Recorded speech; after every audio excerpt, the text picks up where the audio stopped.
Informe de pájaros. De nido en nido, conectamos las historias del país y del mundo.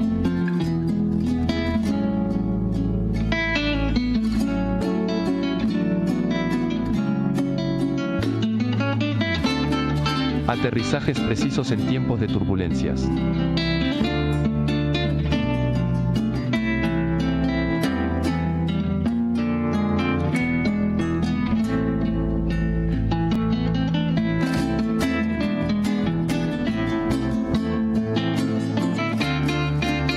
Informe de pájaros. Coordenadas para no perder el rumbo.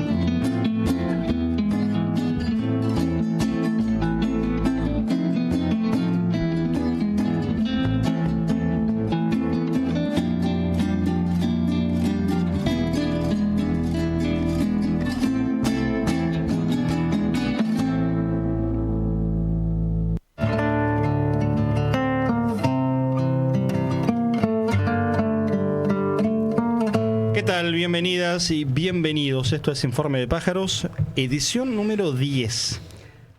10. Muy bien, número redondo. Acá me parece que no hay ningún tipo de disidencia, ¿no? Cuando te dicen número maradoniano, ponétele a 10 y salí a jugar. Y así salimos, ¿no? Solana López, buenas noches. Buenas noches. Buenas tardes, buenos días, los que escuchan en otro momento. Loana Haidt, buenas noches. Buenas noches. Y Jorge Kreines. Buen día, que tiene 24 horas. ¿Te pones la 10? Y la noche. Pongo. ¿De qué jugás? Y yo jugaba de atrás, de centro, de defensor central. Cortando ahí. Pateando y... Está muy bien. Che, y en el plano de lo informativo, hoy, 14 de octubre, ¿quién se puso en la 10 en la Argentina? ¿O es una camiseta vacante? Abro el juego rápido, futbolero. Me parece que en este momento hay una vacancia importante, ¿no? Falta una alternativa. Una 10 colectiva. Que sería. pueda gambetear a 7, 8 jugadores al mismo tiempo, como hacía el famoso Diego Maradona. Que la pida, ¿no? Que él siempre la esté pidiendo y que bueno. Y el desmarque, ¿no? Se sabía no solo gambetear, sino desmarcarse. ¿Luana, sos futbolera? Astilla, le dicen en el barrio. Astilla. Peor es que te digan ojota. No sirve para ningún deporte. Hoy pensé un chiste con los mosquitos. ¿Puedo contar un chiste malo y después me retiro? Por supuesto. Prometo no contar más chistes malos. Sí. Viste que están empezando a haber mosquitos y hay preocupación por el verano que se viene, va a haber mucho calor y demás, ya están apareciendo. Y el dengue. El calentamiento global que Milei niega. Sí, claro. Y hay otro tema con la fiebre amarilla, ¿no? En esto de tener un gobierno que reivindica a la generación del 80, creo que hasta en eso están reivindicando a la epidemia de fiebre amarilla de 1869. A algunos les preocupa Increíble. por el avance económico de China sobre la Argentina. Sí, debe ser. Fiebre amarilla. Debe ser por eso. Y habrá ido a buscar vacunas que no encontraron. Ya vamos a hablar un poquito de eso. Pero pensé en que los mosquitos son libertarios, definitivamente. Los mosquitos son libertarios. No sabemos para qué sirven. Te chupan la sangre y la única manera es aplastarlos. Y te zumban el oído. Y te zumban el oído. Además son molestos, no te dejan dormir, te perturban. Sí, viene uno y parece que es un montón y es uno solo. La única manera es aplastarlos. No tienen función en el ecosistema, deben tener alguna, pero bueno, Claro. para los humanos. Muy pequeña en comparación con el daño que producen. Entonces, son libertarios, no tenemos pruebas, tampoco dudas. No, ninguna duda tampoco. Los mosquitos son libertarios. Así que donde vea uno, esto no es una incitación a la violencia, pero aplástenlos. Aplástenlos porque están jodiendo demasiado. Bueno, nos ponemos serios. Hay, por supuesto, mucha info. Las últimas horas estuvieron atravesadas por algo que nosotros en las últimas emisiones de Informe de Pájaros jugamos un poquito con una palabra del leitmotiv del programa. Habíamos pasado por la soberanía, pasamos por el genocidio la semana pasada. Después vamos a hablar un poquito también de lo que pasó en las últimas jornadas en Gaza con la visita de Trump. Pregunta, plan de paz o tregua que ya se rompió. Duró nada, horas. El vuelo de un mosquito duró realmente. Pero hoy la palabra sería, creo que podríamos repetir tranquilamente, soberanía, ¿no? Si tenemos que sacar otra vez del bolillero de la palabra que defina la situación actual, el presidente y su equipo, parte del gobierno en Estados Unidos, y una reunión patética por donde se la mire. el registro informativo de esto va a ir desde el meme a lo dramático. Por ahí, como buenos violinistas, como buenos guitarristas, debiéramos pasar por cada cuerda, ¿no? Para componer alguna melodía explicativa. De última, todas las cuerdas son importantes. El absurdo y lo serio. El meme y lo contundente de la información dura, de la noticia, del documento, de lo que no hay nada. No hay absolutamente nada. Si querés ir por lo serio, 20:10 de este martes 14 de octubre, no te vas a encontrar nada que te diga el gobierno firmó esto. ¿Cómo lo están analizando? Tampoco lo firmó el gobierno de los Estados Unidos. O sea, no hay nada firmado. Hay muchas conversaciones, muchas noticias. En primer lugar, lo encararía desde lo político. Y pondría el punto en limosna a cambio de soberanía. Limosna porque lo que ofrece Estados Unidos es muy poco y lo que pide es demasiado. Y entonces, desde el punto de vista político, me parece que hay una brutal inmiscusión en los asuntos internos de la Argentina, porque ahora tenemos boleta única de papel, donde uno ve listas de 17, 22 candidaturas en cada distrito, pero Milei es el super sponsor que está alentando la candidatura de Javier Milei. ¿Qué dirán los otros 18, 17, 19 candidatos que dicen que si no gana Milei, Estados Unidos ya no va a ser generoso con la Argentina? Yo le diría muchas gracias por tanta generosidad, señor Milei, porque si viene por el litio, si viene por las tierras raras, si viene por la pampa húmeda, si viene para instalar una base militar en Ushuaia, si viene a comprometer la política exterior de nuestro país al servicio de los grandes fondos buitres y otros capitales transnacionales, me parece que tanta generosidad no es algo que nos convenga demasiado a los argentinos. Después hay una faceta financiera, el swap. El swap es un mecanismo que se utiliza para fortalecer las reservas de los países.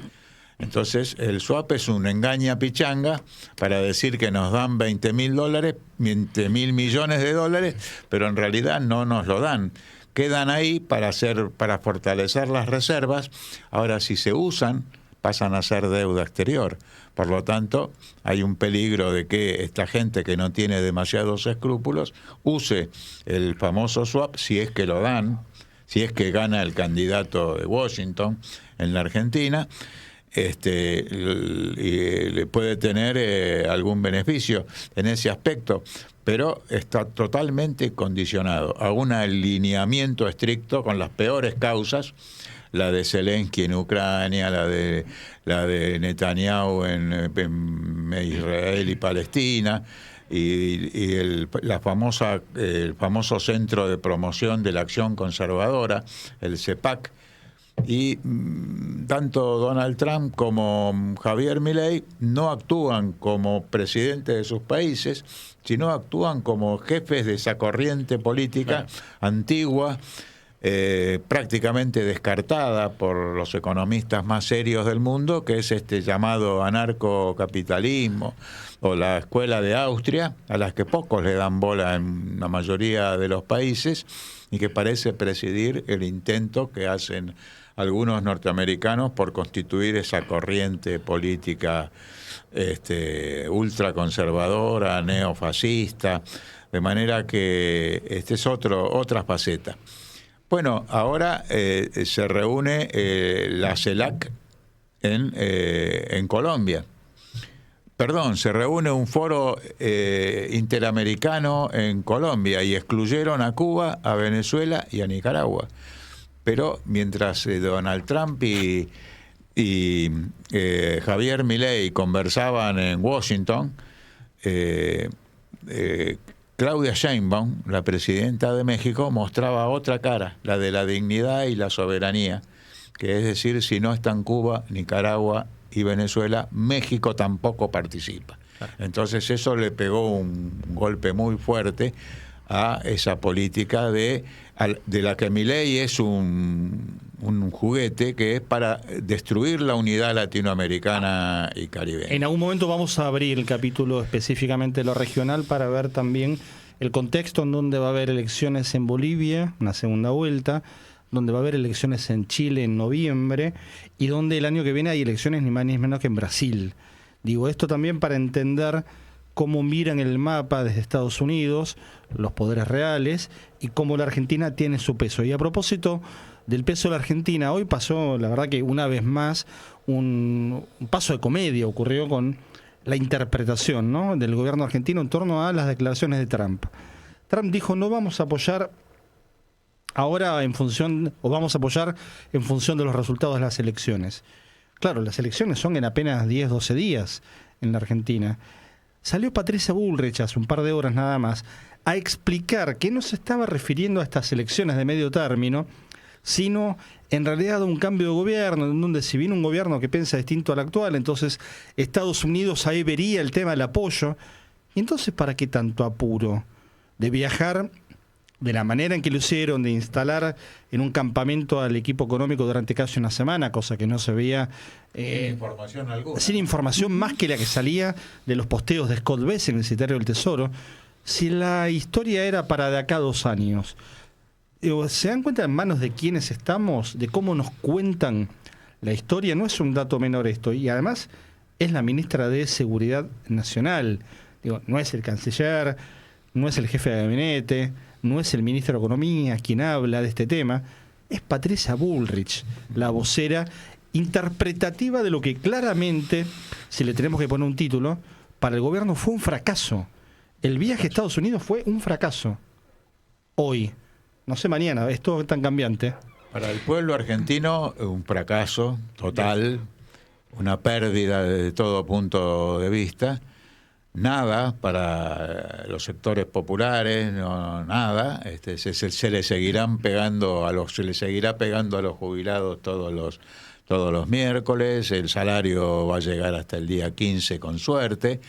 En fin, las condiciones sociales y políticas del país van a seguir en esta situación de una supuesta estabilidad, que en verdad es lo que están pidiendo, ¿no? Por ejemplo, el señor Scott Bessent, que bien se conoció por algunos medios su biografía laboral, siempre trabajó como Caputo y Sturzenegger, más o menos, para los fondos buitre, para los grandes fondos de inversión, para BlackRock, para Gold, para el otro fondo Greylock, al que pertenece Sergio Massa, por ejemplo. Uh-huh.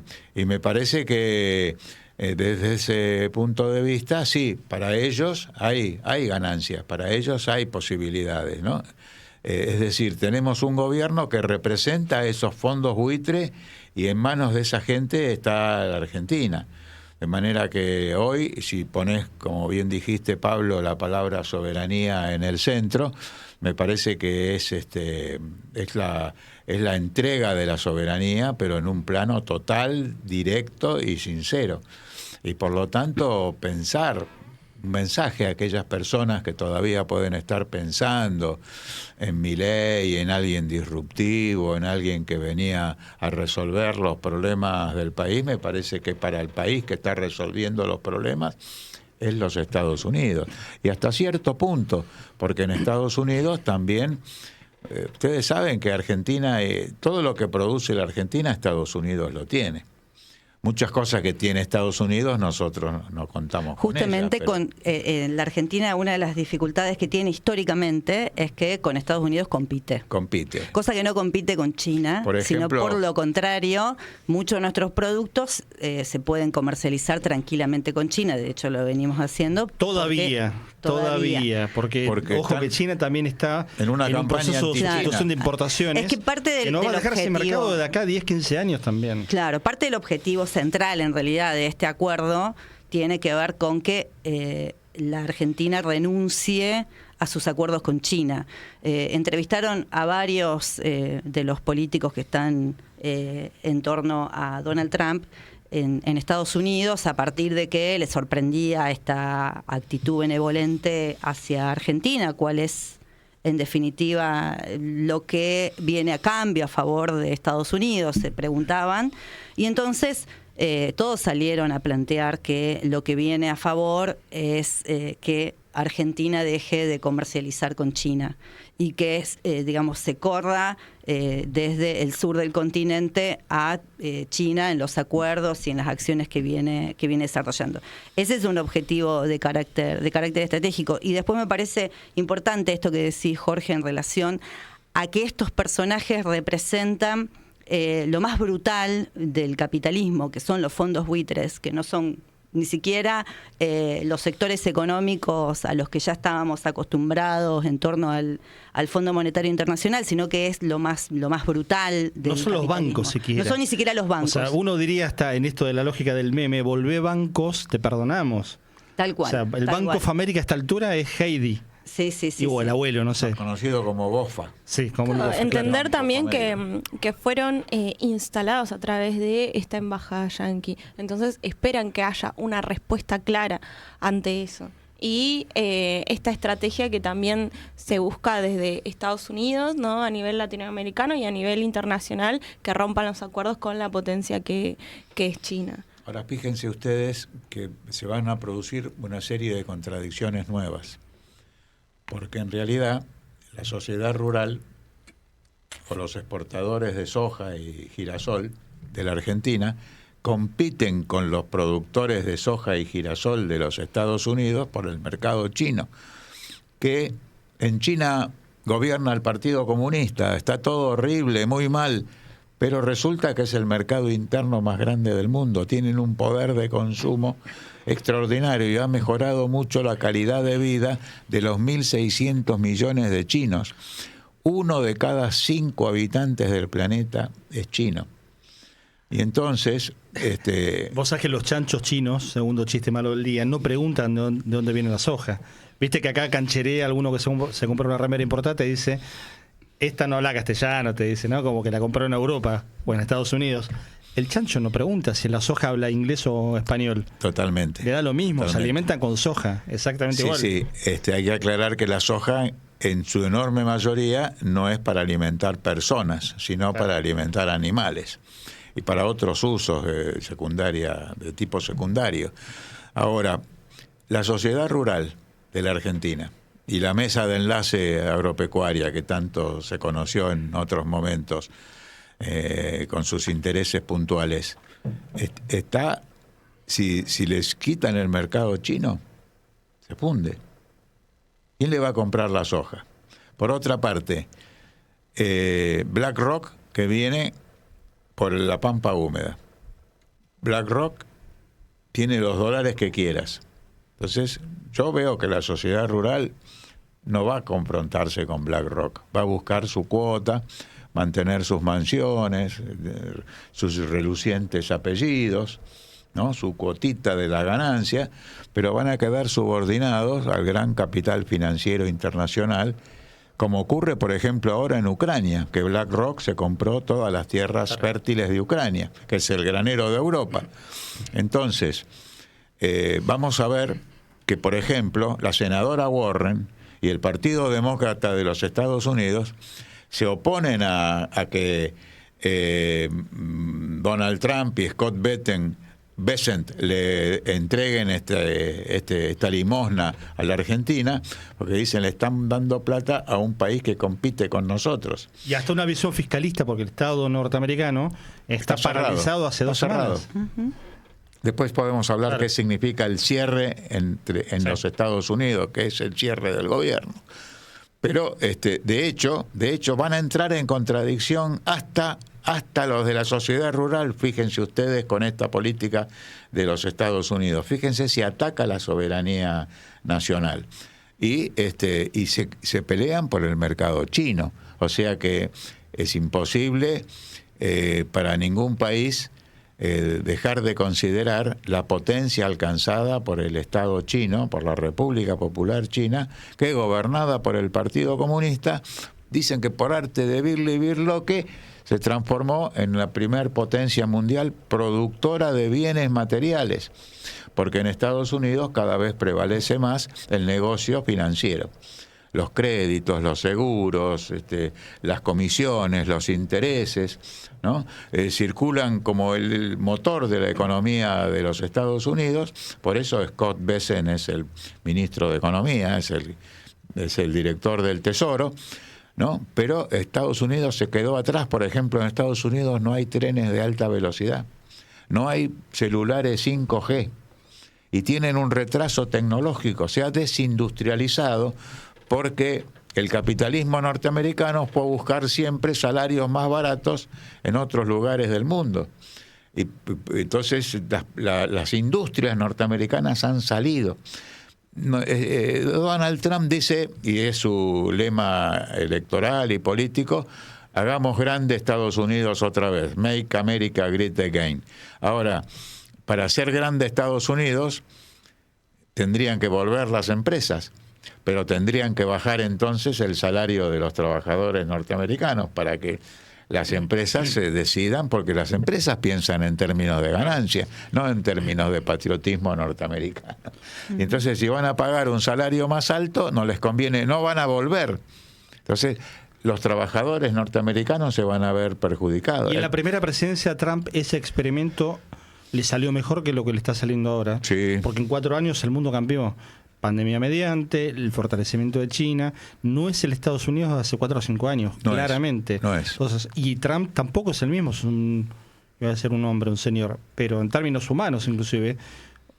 No te digo está como Biden, que lo ponían y lo ubicaban, pero antes de partir menos, hacia Medio Oriente, visitó al médico, al servicio médico, porque se le hinchan los pies, se le hinchan las manos. Está con ese problema de salud, nadie le desea lo peor a ningún ser humano. Humanos, por supuesto. Pero anda con esos problemas y se ve que estaba con la cabeza en otra cosa cuando recibe a Javier Milei, porque él acababa de venir del médico. De Israel. Israel habló en el Parlamento israelí y le llegaron 2 diputados, llegaron a interrumpirle el discurso al grito de genocidio. Sí. Cometieron un genocidio contra el pueblo palestino, especialmente en la Franja de Gaza, pero también en Cisjordania, y atacaron Líbano y en otras regiones de la zona. Y consiguieron poco, porque la Riviera de Medio Oriente no la van a poder instalar en la Franja de Gaza, porque el pueblo palestino no se fue de la Franja de Gaza y se bancó, y ahora están volviendo a sus lugares derrumbados. Tuvieron que liberar a 2.000 prisioneros palestinos. Bueno, por eso el plan de paz, que hace acordar mucho a cómo fue el plan de ocupación de Haití, cuando vinieron con los famosos cascos azules, ¿no? Como estos planes de supuestos de paz, que ya hemos escuchado que, por supuesto, todo lo que suene a paz siempre va a ser bienvenido, pero viniendo de Estados Unidos, bueno, es parte de una planificación quizás a goteo, quizás en otras condiciones, pero es parte de la planificación de ocupación, y que hay que decir que ya Milei dijo que tendría dentro de sus planes enviar tropas para este plan de paz en la región, ¿no? Bueno, y otro dato. Nosotros vamos a tener elecciones el 26 de octubre en la Argentina, bajo presencia de fuerzas militares de Estados Unidos en el puerto de Bahía Blanca, en el puerto de Mar del Plata y en el puerto de Ushuaia. Entonces va a ser una elección bajo ocupación militar norteamericana. Además de que el cuerpo de ingenieros que está en el norte del río Paraná, en el Alto Paraná, y la presencia ya que se está compartiendo la base naval de Ushuaia con marines de los Estados Unidos. Un avión militar que hace una semana o 10 días estuvo en San Juan, y ahora el mismo avión se lo vio hace 2 días en Tierra del Fuego. Se convocó una reunión en la Embajada Británica, Pablo. Sí, eso es. Que la citaron como nosotros podemos citar una reunión para preparar el programa Informe de Pájaros. Citaron, los principales oficiales de la Armada Argentina deben concurrir a la sede de la Embajada Británica en Buenos Aires para hablar de temas de seguridad, cuestiones estratégicas, preparativos. De manera que la entrega del país es total. Y esto comenzó cuando los BRICS, el grupo de países que en su etapa fundacional integraron Brasil, Rusia, India, China y Sudáfrica, decidió invitar a la Argentina a integrarse a los BRICS. Y en el interín ganó las elecciones Milei, claro, asumió Milei, y en los primeros 10, 15 días de gobierno decidió rechazar la invitación de los BRICS, y entonces quedamos atados de pies y manos a los designios de los fondos buitre que representa el gobierno de Estados Unidos y el gobierno ahora de Javier Milei en la Argentina. Está claro que quien necesita este acuerdo es Estados Unidos. Estados Unidos necesita el acuerdo de sometimiento y colonización de la Argentina. Por eso ustedes vieron que hay dos discursos. Uno que tienen hacia el exterior, en el caso de Scott Bessent puntualmente, y otro el que tiene para adentro, porque para adentro dice no, porque Argentina es un aliado estratégico. A nosotros nos interesa mucho el litio, nos interesan las tierras raras, nos interesa el acuífero guaraní, que es la reserva de agua potable más importante de América entera. Del mundo, ¿eh? Posiblemente, sí. Del mundo. Bueno, hay una más grande en Siberia, en Rusia Oriental, pero lo que tiene el acuífero guaraní, que abarca parte del territorio argentino, del Uruguay y de Brasil también, del sur de Brasil, es que tiene una capacidad de regeneración natural mucho más rápida, es un ciclo mucho más rápido que el que tiene el de Siberia, que es más grande, pero que es menos productivo en términos de utilización que este. Así que ahí hay un dato muy fuerte de las riquezas de la Argentina, que la terminan convirtiendo casi en un problema para la Argentina, tener tanto cuando tenemos un gobierno capaz de entregarlo, ¿no? Por supuesto. Un gobierno tan colonizador, ¿no? De neocolonizador. Eso es lo que se busca instalar. A mí me llama la atención dos cosas. Por un lado, cómo esta ocupación que hay de los Estados Unidos en territorio argentino, que tal vez si ocurriría en otro país, por ejemplo Venezuela, sería una alarma internacional digna de intervención nacional, con todas las tropas militares que pueda haber, y que sin duda eso es una posición completamente ideológica. Eso por un lado, y por el otro, saber que se está rifando completamente al país y que está avalado institucionalmente desde la ley bases, entenderlos de ese lado y saber que estuvo planificado, y una planificación política es parte de una política de Estado, y hoy lo vemos claramente. Son las 20:32. Ahora vamos a abrir un capítulo en un minutito nada más de... Jorge hablaba de tipos de intervención directa a Estados Unidos. Se notó que estamos en contra del acuerdo con Estados Unidos, ¿verdad? No sé Sí. Y imagínate claro, si lo no conociéramos, además. Imagínate si además conociéramos cuál es el acuerdo real. Pero nos imaginamos. Todo esto sin saberlo. O sea, casi que hicimos periodismo, en definitiva. Sí. Sin saberlo no estamos de acuerdo. Pero bueno, hay una lectura, por supuesto, política, y hay una historia en función de quiénes son los personajes y los intereses que están en juego. Jorge decía, dominación financiera, dominación económica, presencia, intromisión directamente. Ahora, en un instante nada más, separamos y venimos, vamos a abrir el capítulo de la intromisión política, que tampoco tiene mucho antecedente de la manera en que la estamos conociendo por estas horas. Siempre lo supimos, pero que te lo muestren ahora así abiertamente, en una especie de porno política, explícitamente directo, bueno, ahora lo vamos a analizar. Radio con Aguante. Piezas De realidad. No vinimos a inventar nada. Vinimos a cambiarlo todo. No vinimos a inventar nada. Vinimos a cambiarlo todo. Espacio cedido por la Dirección Nacional Electoral. Necesitamos sumar fuerzas para frenar a Milei. Fuerza Patria, Jorge Tayana y Mena López, candidatos a diputados por la provincia de Buenos Aires, lista 507. Radio con Aguante. Aguantá todo lo que quieras, pero que sea con nosotros. Aguante. La realidad en el medio. Dale, suscríbete. Aguante.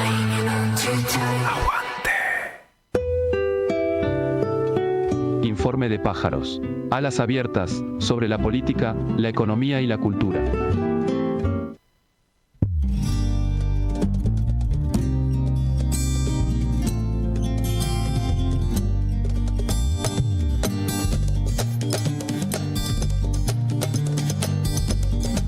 de octubre, mañana estamos promediando el 10º mes del año. Mierda que se fue. Seguimos con el 10, ¿eh? Seguimos con el 10. Y se viene en pocos días un nuevo aniversario del nacimiento de Maradona, el 30 de octubre. Siempre hay un Maradona para tener a mano, siempre. Yo lo quiero desde el Mundial 86. Antes no lo quería tanto. Y porque era de Boca. Y porque ahí a Jorge me va a entender. ¿Viste? Lo de River no lo terminábamos de querer a Maradona. El 86 hace un quiebre y después el 90, cuando el tipo juega con el tobillo roto, cuando se para frente a los italianos que silbaban el himno y les decía, hijo de p-, y los puteaba a los tanos, donde después volvió a jugar. Es un ídolo en Nápoles, claro, y en toda Italia. Entonces rompió moldes. Bueno, los que rompieron moldes con la porno política, decía, en estos días son los yanquis. Digo, siempre ha habido operaciones abiertas, conocidas con el tiempo, a veces más sutiles, más elegantes, pero la verdad es que están mandando unos rufianes desde Peter Lamelas en adelante. Cuando Peter Lamelas dijo, voy a recorrer la Argentina para hablar con cada gobernador, nosotros todos nos indignamos, dijimos, ¿cómo se mete el tipo? Bueno, no se quedaron con eso, mandaron a otro, Tony Bennett, que no es el cantante. No es Tony Bennett, ese cantaba bien. Ese cantaba bien. Barry Bennett, lo mandaron a Barry Bennett, y no solo dijo que se iba a reunir, que es un asesor, no tiene cargo oficial, no tiene un decreto nombrándolo subsecretario, agregado, especial para América Latina, no, es un asesor informal, una especie de Santiago Caputo de Trump. Lo mandaron y vino más de una vez a la Argentina y ya se reunió con algunos. Ahora vos decís, esto lo cuenta nuestra propuesta, el periódico del Partido Comunista. No. Lo contó, no sé, Navarro en el Destape. Me parece que también lo cuenta. También, sí, también. Pero mira quién lo cuenta. Escuchemos a ver cómo lo decía ayer Carlos Pagni, un hombre que tiene información buena. Otro pelado que no va a estar en la boleta. No está en la boleta como Esper, que sí va a estar en la boleta. Y lo contaba de este modo. Santiago Caputo organiza una reunión en un departamento de la zona de Retiro con 3 diputados, no diría de la oposición, sino más bien de los bloques dialoguistas del Congreso que no son La Libertad Avanza. Cristian Ritondo, presidente del bloque del PRO, Rodrigo de Loredo, presidente del bloque radical, y Miguel Pichetto, que conduce, como sabemos, un bloque multipartidario. ¿Quiénes estaban en esa reunión organizada por Santiago Caputo? El propio Santiago Caputo y Barry Bennett. Y Barry Bennett desarrolló a lo largo de 2 horas y dijo, nosotros, el gobierno americano, con Trump a la cabeza, vamos a pedirle, a cambio de la ayuda que le estamos dando al gobierno argentino, sustentabilidad política. Para eso necesitamos acuerdos políticos, vamos a favorecer acuerdos políticos. Que gestione el gobierno con ustedes, es decir, los diputados dialoguistas, y con los gobernadores que sean más o menos amigables. Queremos que Caputo, el mago, Santiago, que está acá sentado, crezca dentro del gobierno, es nuestro hombre en el gobierno. Nos gustaría verlo en el gabinete. Ahí empezaron a circular todas las versiones acerca de Santiago Caputo, ya no un contratista de servicios con la Secretaría General de la Presidencia, sino jefe de gabinete.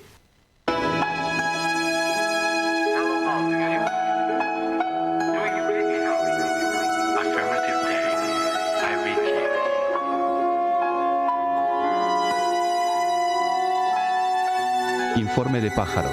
Bueno, clarito, ahí lo definía Carlos Pagni, y lo de Peter Lamelas que citábamos también tenía que ver con esta línea, pero ojo, no empieza esta historia acá. ¿Ustedes se acuerdan cuando, mirá quién voy a ir a buscar, casi perdido, otro pelado, ¿no? También para la conexión del día. Horacio Rodríguez Larreta decía cuando era precandidato presidencial que había que armar una alianza del 70-30. Dejando afuera el kirchnerismo, y él entendía también que, imagino que la izquierda tradicional, la izquierda comunista, la izquierda trotskista, la izquierda nacional, y que el resto había que juntarse todos.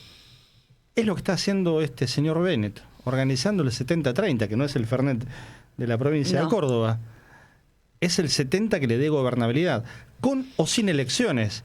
Y ahora quiero escucharlos en la ronda, y cierro con este dato nada más.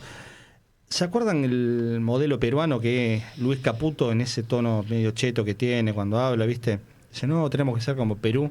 Y decía, che, ¿cómo Perú es un desastre? Tiene el 80% de la población afuera, ¿no? O sea, un 20% que más o menos vive y algunos que viven muy bien y el 80% que la mira, como dice el tango, la niata contra el vidrio, de afuera. No, el modelo peruano es el siguiente. El año que viene va a cumplir 20 años al frente del Banco Central Julio Velarde Flores. Julio Velarde Flores, en casi 20 años vio pasar... ¿Qué nombre más de velatorio, ¿no? De cantante. Velar de Flores. Velar de las velas. Ah, claro. Claro. Es un velar de flores. Velar Sí, de tal cual. Flores. Sí, bueno, Es un evidentemente entierro permanente. se ha enterrado claramente al Perú. ¿Cuándo se jodió el Perú? Preguntaba Vargas Llosa. Bueno, ahí se jodió el Perú. Cuando decidieron, política colonial mediante, que nadie pudo romper, y mirá que tuvo 20 y pico de presidentes. De hecho, la última fue presidenta hasta la semana pasada, hasta el viernes. Dina Boluarte, lo reemplaza el presidente del Congreso, va a haber elecciones el año que viene, pero el presidente del Banco Central no lo toca nadie. Claro. Ese es el modelo peruano que quieren para la Argentina, Caputo y compañía. Tal vez se imagina él o su amigo y socio Santiago Bausili, presidente del Banco Central, con Milei presidente hoy, con Tayana presidente, con Miriam Bregman presidente, con quien fuera, con Jorge Keren presidente, pero el presidente del Banco Central lo ponemos nosotros. Ese es el modelo peruano. Sí. Sí, y también tenemos que decir que también aquí hay personas permanentes, ¿no? Hay un círculo rojo de poder que es el poder permanente, y después vienen los poderes circunstanciales, que esos son los que se votan, pero nadie vota quién es el dueño de Clarín, quién es el dueño de La Nación, quiénes dirigen esos medios, quiénes dirigen las grandes corporaciones, el señor Paolo Roca, por ejemplo, y otros por el estilo. Esos no los votan nadie, pero siempre están en el poder. Ahora, esta gente hasta quiere designar al jefe de gabinete ahora, ¿no? Porque lo que denuncia Pañi, que no es ningún miembro del Partido Comunista, es que viene ese señor Barry Bennett, vino a plantear que Santiaguito Caputo tiene que jugar un papel más activo porque su en el hombre. gobierno, y por qué no ser el nuevo jefe de gabinete. Así que la inmiscusión es total, y me parece que la economía fue puesta en manos de Scott Bennett, y la política verán quién es el que se encarga, quién tiene tiempo libre, a ver, dirá Donald Trump, de toda esta barra para dedicarse un poco a seguir la política argentina, que no va a dejar de encontrar algunos amigotes en otras esferas. Por ejemplo, Rodrigo de Loredo. Me parece que Rodrigo de Loredo se suma, porque están buscando un cierto grado de estabilidad política, están preocupadísimos por mantener una fuerza parlamentaria, por impedir que se puedan repetir estas insistencias del Congreso contra los vetos. Sí, por ejemplo. Pero además me parece que, además de lo coyuntural, ¿no? Yo creo que ellos lo piensan más en términos estratégicos, pensando en esto del modelo peruano, donde acá estaba repasando, el modelo peruano se inicia con Fujimori en el año 99, ¿no? Sobre este modelo de autonomía del Banco Central y el sostenimiento del valor del dólar. Y que me parece que, pensando ellos en términos más de carácter estratégico, lo que pretenden es un acuerdo a largo plazo en que puedan venir matices, medio lavado la cara, con maquillaje, pero el núcleo central del modelo económico y sobre todo el sostenimiento de las instituciones que garantizan ese núcleo central no se modifique. Y ahí es donde Caputo tendría un papel central. Fíjate que ellos pretenden avanzar sobre la política militar de nuestro país, sobre la política económica, sobre el territorio y y la apropiación de nuestras riquezas, y es estructural. Eso es estructural. Entonces, para poder sostener eso de carácter estructural, van con el sentido de hacer acuerdos con una oposición dialoguista con el imperialismo, para que en el caso de que haya determinados recambios sigan siendo los mismos que sostengan el mismo modelo económico y sobre todo los mismos personajes. Igual la Argentina históricamente no escapa de eso, porque así lo tuvimos a Domingo Cavallo y tantos otros personajes que han sido reclamados en cada uno de los gobiernos de los últimos años, exceptuando el periodo del kirchnerismo. Bueno, ¿en cuántos gobiernos estuvo el dúo Sturzenegger-Caputo? También. Es la Sturzenegger tercera versión ya. Ahora, Luana recién Sí, Menem también actualmente. Sí, bueno, Sturzenegger había sido ya funcionario en el gobierno de Menem, claro, en los 90, o sea, es la cuarta gestión de Federico. Luana mencionaba la ley de bases del año pasado, todavía vigente en algunos planos, y ha marcado de alguna forma el rumbo del gobierno, y da la impresión que estos acomodamientos reeditan, por ahí con otro nombre, esta idea de una oposición que juega ese rol en los papeles, pero que en la práctica le ha dado la gobernabilidad que la gestión necesitaba y que Estados Unidos ahora pone como condición, porque luego de la elección evidentemente saben que no le va a ser favorable al gobierno. Sí, yo creo que se la están viendo venir, están dando manotazos a Guado, y por eso están estos acuerdos políticos que hasta incluso a nosotros nos puede sorprender de alguna manera. Y esta es la respuesta que hay. Acá recién hablábamos de que más que dólares, más que bueno, el presidente que dice que nos van a salir los dólares por las orejas, que me parece descabellado cuando tenemos la mitad de la población argentina que no llega a fin de mes. Creo que es eso, buscan nuevas figuras, ¿no? Para imponer, para instalar, ya sean extravagantes o no, que es algo característico de La Libertad Avanza, ¿no? Como el ejemplo de Spert, que no lo va a suplantar el Colo Santilli. Entonces buscan otras figuras más similares y sacar las que no funcionaron. Pero obvio que en respuesta a una sociedad que busca la frivolidad, como habíamos mencionado la semana pasada del show de Rockstar del presidente Javier Milei. Eso es lo que busca también. Y eso también hay una demanda social ante eso. De eso pasaron 8 días nada más. Se dan cuenta la máquina de comer noticias que es la Argentina, ¿no? O sea, pasan 8 días y nos olvidamos, no al octavo, al segundo día ya nos habíamos olvidado. Porque además pasa otra cosa, no hay calle de la Argentina, y no está organizado porque no se conoce dónde va a ir el presidente con anticipación, en donde no lo puteen. Claro. Esto no pasó nunca en la historia, pero nunca, a ver, realmente no pasó ni con Macri, y comparo con gobiernos de la democracia, está claro, por lo menos del periodo institucional, no, si queremos ser más exactos con la palabra. Hay un solo ejemplo, y ocurrió la semana pasada, muy parecido, el 19 de diciembre a la mañana del año 2001. Fernando Larrúa fue a Cáritas, ahí a 4 cuadras en la Casa de Gobierno. Lo estaban esperando una cantidad de dirigentes a una reunión de la iglesia. Después de eso se derivó en lo que se llamó el diálogo argentino. Entre ellos estaba el presidente de Cáritas, Jorge Casareto, estaba Raúl Alfonsín, estaba Eduardo Duhalde, ambos senadores recientemente asumidos por la provincia de Buenos Aires, uno por la mayoría, uno por la minoría, y había periodistas, una reunión abierta. El presidente fue en la mañana totalmente desorbitado, con el país estallado, repito la fecha, 19 de diciembre del año 2001 a la mañana.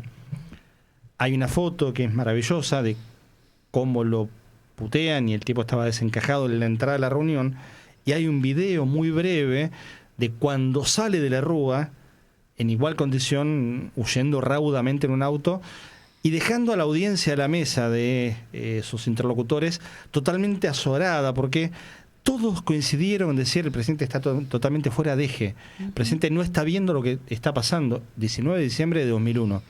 No estoy diciendo que hoy sea lo mismo.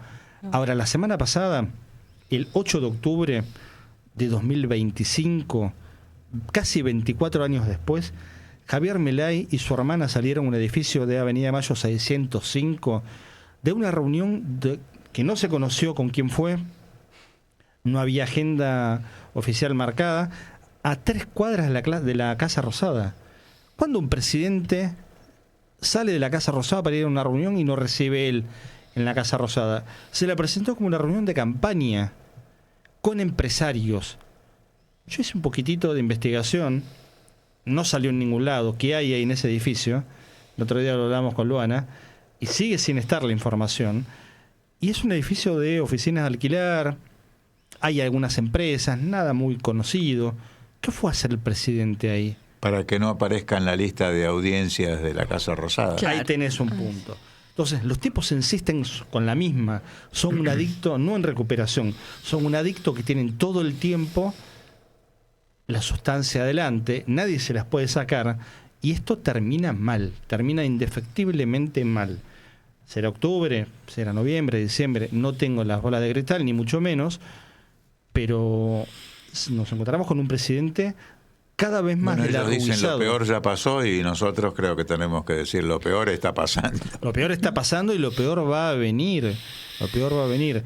Lo peor va a venir. A mí me parece importante saber eso, porque entendiendo el contexto, ¿no?, de crisis social que hay, de más allá del pluriempleo que puede haber, de las personas que no llegan a fin de mes. Si nosotros llegamos al día 15 del mes, los jubilados y las jubiladas llegan hasta la primera semana, eso está registrado también, pero es insostenible. Es insostenible, hay cosas que no mienten, que es cuando vas a comprar un paquete de arroz a la vuelta al supermercado, al almacén, que es abrir la heladera y no tener para comer, y eso es lo que estamos viendo, la crisis alimentaria que estamos viviendo hoy en día, que es similar a la que fue en los 90 y muy parecida a lo que fue en el 2001.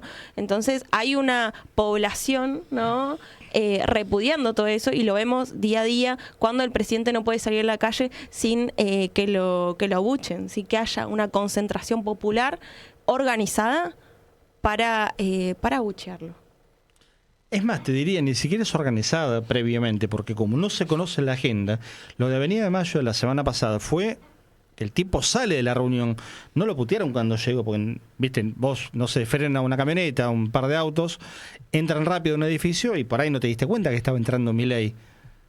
Yo pasé el viernes por el lugar. Es un edificio de los tantos que hay ahí en Avenida de Mayo, en el centro, nada especial.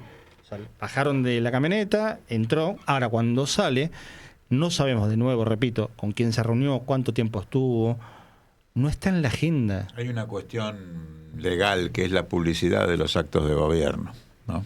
Que no la cumple, claro. Cuando hay actos de gobierno que se están escondiendo, que están oscuros, opacos, que no se sabe bien, tenemos todo el derecho a sospechar. Exactamente. Bueno, y pasó con infinidad de cuestiones esto, todos los pedidos de informe que fueron o no respondidos o respondidos mal o muy a destiempo, desde los alimentos que estaban en los galpones, el gobierno negaba, finalmente terminaron admitiéndolo, y así de seguido. Pero claro, en el medio pasan muchos meses. Que Perno era narco. Sí, bueno. Y lo terminó siendo. Tuvieron que admitirlo. Es que la verdad que tampoco la explicación política de por qué lo bajaron uno la puede encontrar, se sigue la línea de lo que dijeron públicamente, porque Milei lo defendió hasta último momento, creyendo en la honorabilidad de Spert. Entonces la pregunta es ¿por qué lo bajaron? Si vos crees en la honorabilidad, es tan difícil la palabra como el concepto para aplicarlo. Como ejercerla. Como ejercerlo. ¿Para qué lo bajas? Bancalo. Defendés tu candidato si tenés toda la seguridad de que no es narcotraficante. Espera el de los celulares voladores. Sí, señor. Sí, y que además deja también una duda, digo, así como viene desarrollándose este gobierno donde todo es muy oscuro y uno accede a muy poca información y tergiversado y demás, deja la duda de si las vinculaciones con el narcotráfico, por lo menos de algunos sectores de la Libertad Avanza, no era parte del plan, ¿no? Sí, incluir dentro de la propuesta política, dentro de la lista y demás, para algunos sectores de esta derecha no era parte del plan. No, hay una lógica también estructural, la mirada filosófica e ideológica de esta gente, que tiene que ver con el retiro del Estado, de cuánto lugar el Estado puede ocupar. Un retiro en cuanto a la acción para el beneficio del pueblo, porque no hay retiro para garantizar la impunidad de los sectores mafiosos y la represión. En eso hay mucho Estado. En eso está, por supuesto que está, pero también hay un direccionamiento de las funciones, inclusive de la fuerza pública, inclusive de la última ratio del Estado, que es el uso monopólico de la violencia. No está puesta en función de eso que al menos Macri planteaba como un eslogan de campaña, el combate al narcotráfico. Desapareció absolutamente, porque creen realmente en que el Estado, salvo en esto que marcás, que no es menor, que es lo que permite justamente neutralizar las oposiciones presentes y las futuras cuando las cosas escalen, cuando llegue lo peor que efectivamente va a llegar. Bueno, vos imaginate si hubiese un protocolo de permitir balas de plomo directamente. Claro. Y bueno, es lo que se viene instalando igual, es parte del discurso de Patricia Bullrich. Es parte de los discursos de la libertad avanza, cuando dicen que las feminidades se tienen que armar, cuando hasta incluso de parte institucional habilitan estos discursos y lo dejan en claro. Yo creo que con lo que recién mencionaba Solana, más allá de sus vinculaciones que pueden tener con el narcotráfico, yo creo que es parte de un acuerdo. Es parte de un acuerdo.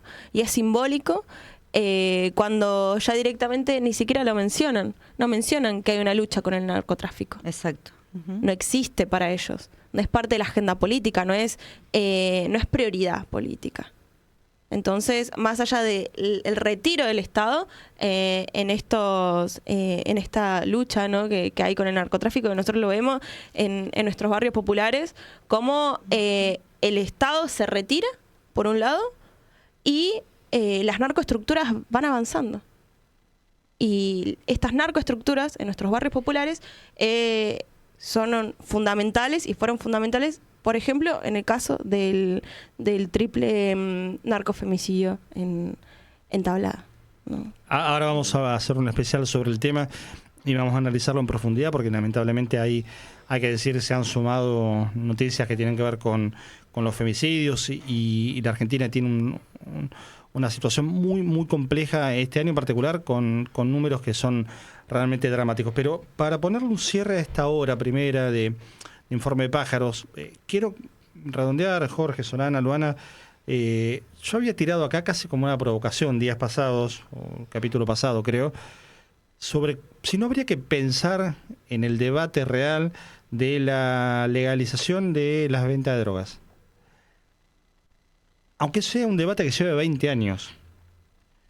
¿Por dónde lo pienso yo? Y lo hago chiquitito, no quiero... Algo avanzó Uruguay con eso, ¿no? Claro, pero digo, los problemas que hay en torno a la violencia urbana, que son los fenómenos que son el exponente, inclusive lo que adelanta Luana, que vamos a charlar ahora un ratito, los narcofemicidios, tienen que ver con la violencia urbana vinculada al narcomenudeo, a mediana escala o a gran escala, o el fenómeno de Rosario en particular, tan estudiado y demás, que hay tanto escrito y tanto pensado, no tienen que ver con la ilegalidad de un negocio que, si estuviera regulado, si pagara impuestos, si tuviera habilitaciones, si tuviera trazabilidad, no tendría por qué resolverse a los tiros. Quiero decir, ¿hay una puja en el mercado inmobiliario? Sí. ¿Los tipos de las inmobiliarias andan a los tiros entre sí para ver quién se queda con un terreno o con el otro? No. ¿Por ahora? Por ahora no. Ahora, si vos desregulás todo, ¿quién va a ganar? Y va a ganar el tipo de la inmobiliaria que sea más audaz, que sea capaz de plantarse en un territorio, en un poblado, y decir, este es mi terreno, me lo quedo y pongo 4 matones y al que venga lo fajo. Así se resuelven los negocios en el narco. ¿Hay un problema de violencia urbana en torno a la venta de autos? Bueno, ahí tenés un ejemplo intermedio, tenés una zona gris, los repuestos. Si vos mirás la cadena de repuestos de autos, te vas a encontrar con que el robo más violento que existe, que es el robo de autos, porque es un robo que generalmente se hace de manera armada por parte de quien va a efectuar el robo, porque es un robo de una característica económica. Si no hay violencia, no hay robo, es hurto. Mucho más alto, violento, claro, sí. Pero aparte, digo, vos para sacarle el auto a una persona, tenés que ir con algo más que un argumento, es decir, te vengo a robar. O sea, tenés que ir armado, digamos, en términos de la lógica delincuencial. Ese robo no se completaría en su circuito de no existir una cadena de desarmaderos, de venta de autopartes, absolutamente ilegal. Entonces, el robo de cubiertas, un derivado del robo automotor, menos violento, porque la cubierta, como te la roban, paran 2 tipos en un auto, baja uno hace campana, el otro la saca, tardan 10 segundos, se llevan la cubierta. Si vos efectuás un operativo de rastrillaje a las 200 gomerías que debe haber en Capital y Gran Buenos Aires, y le decís, ¿de dónde sacó esta cubierta, señor? Y clausurás a 180, y se acabó el negocio. ¿Se entiende? Bueno, con el narco pasa lo mismo. Yo creo que ahí en eso funcionaría claramente, y tenemos el ejemplo de distintos países vecinos, si hay una regulación del Estado, pero en este caso es imposible. Yo creo en este caso en el que tenemos un Estado completamente ausente y que hasta incluso se está retirando de la posición que tomaba, de la planificación política que puede haber de garantizar derechos en nuestros barrios. Se podría utilizar, pero hoy estamos un poco lejos de eso. Vine a provocar con utopías. Luana dijo que es imposible. Solana, hagamos una encuesta interna. Le sumo algo a lo que decía Luana. Acá estaba viendo que dentro de lo que prevé este gobierno hacia el 2026, tiene pensado una reducción del presupuesto destinado a la lucha contra el narcotráfico de 18.000 millones. Esto estaba destinado para todo lo que es prevención, investigación, así que fíjense cómo va en se empieza a desnudar esa línea de que no es tan casual la aparición de Esper en la lista de La Libertad Avanza. Creo que hay 2 maneras de ver el asunto, ¿no? Una es la que impulsa a Estados Unidos, que es la llamada guerra contra el narcotráfico, involucrar a los sectores, a las fuerzas militares y de seguridad en la persecución, generar una violencia institucional que muchas veces la pagan los pueblos, o en todo caso las pagan los del narcomenudeo, los pichis, los chicos que no tienen otro recurso que para alimentarse incluso que vender un poco de merca. Ahora, ¿por qué no empezar desde los bancos que lavan el dinero del narcotráfico, ¿no? ¿Por qué no empezar con una regulación, por ejemplo, una nueva ley de entidades financieras?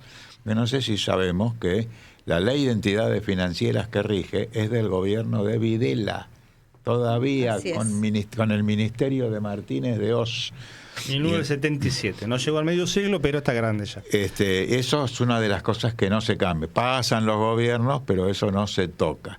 Entonces, los fondos del narcotráfico, ¿dónde se lavan? Yo creo que se lavan en los bancos más conocidos que nosotros podemos imaginarnos, ¿no? Han habido denuncias, por ejemplo, contra el HSBC, pero yo no me quedaría ahí. Yo creo que prácticamente no hay banco transnacional, como son el 90% de los bancos en la Argentina, que no lave dinero del narcotráfico. ¿Qué significa lavar? Hay una cantidad enorme de plata y vos no le preguntás al señor que viene a depositar de dónde proviene. ¿Usted qué fabrica? Chorizo, salchicha, bulones y tuercas, autopartes. No, yo no, en fin, acá tengo esta plata. Ah, mira qué lindo, un portafolio lleno de plata, digo, haciendo la referencia, para dar un ejemplo, venga para acá el portafolio, o sea, toda esa plata, el banco después la procesa, cobra intereses, da créditos, en fin, y resulta que ya no se habla más del asunto. Empecemos por ahí.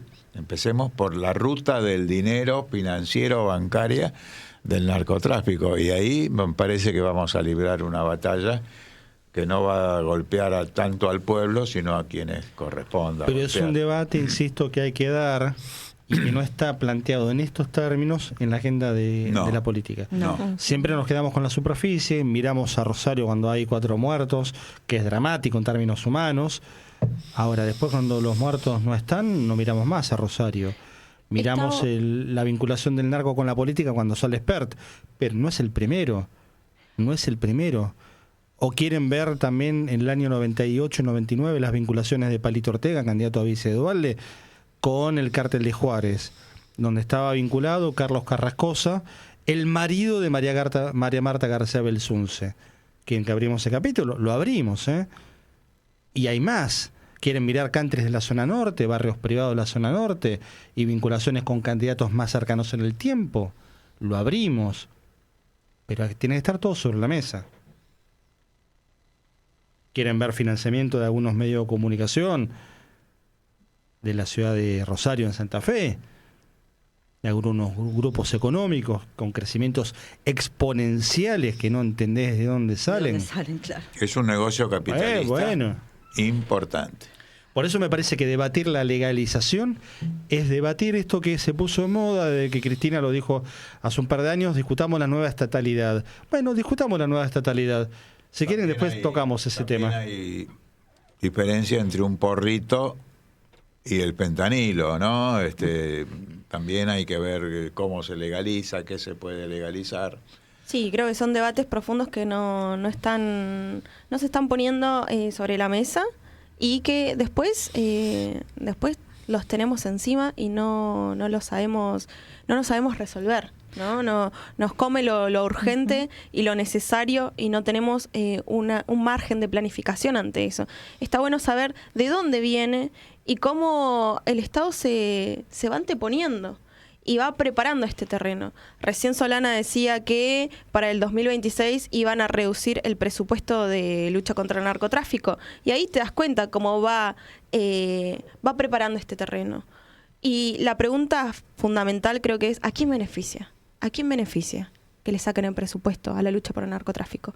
¿A quién beneficia, no, que le saquen la lucha, el presupuesto de lucha contra las mafias, el presupuesto de lucha contra la trata? Solo hay un sector al que benefician y está más que claro. Ahora, fijémonos dónde instalaron el debate. La boleta, ¿se reimprimen nuevas boletas? ¿No se reimprimen? Queda el pelado al frente de la lista, ¿no? Queda el Colo Santilli.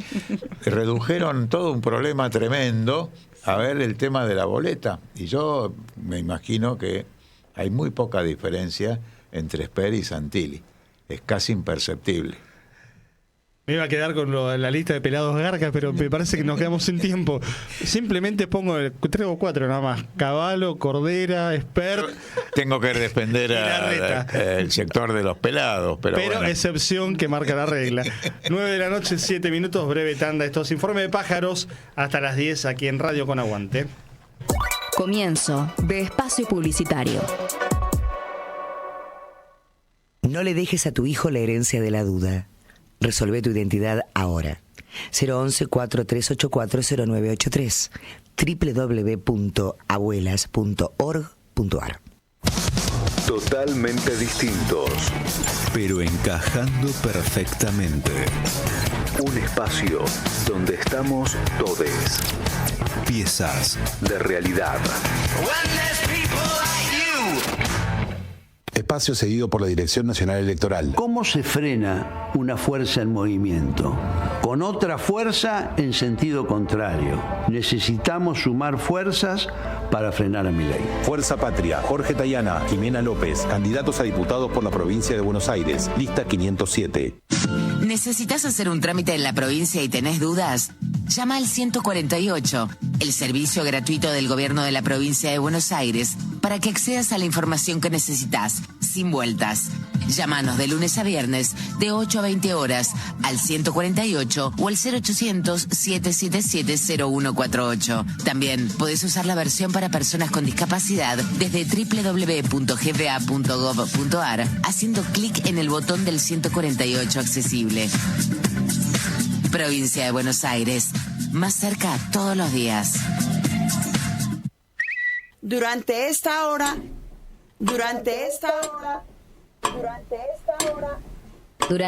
hora, yo o cualquier otra mujer de América Latina y el Caribe podemos ser asesinadas, solo por ser mujeres. Vivas nos queremos. ¡Vivas nos queremos! Fin de espacio publicitario.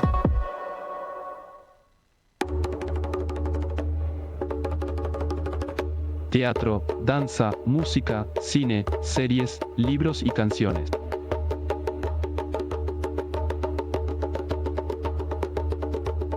Panorama cultural en Informe de Pájaros.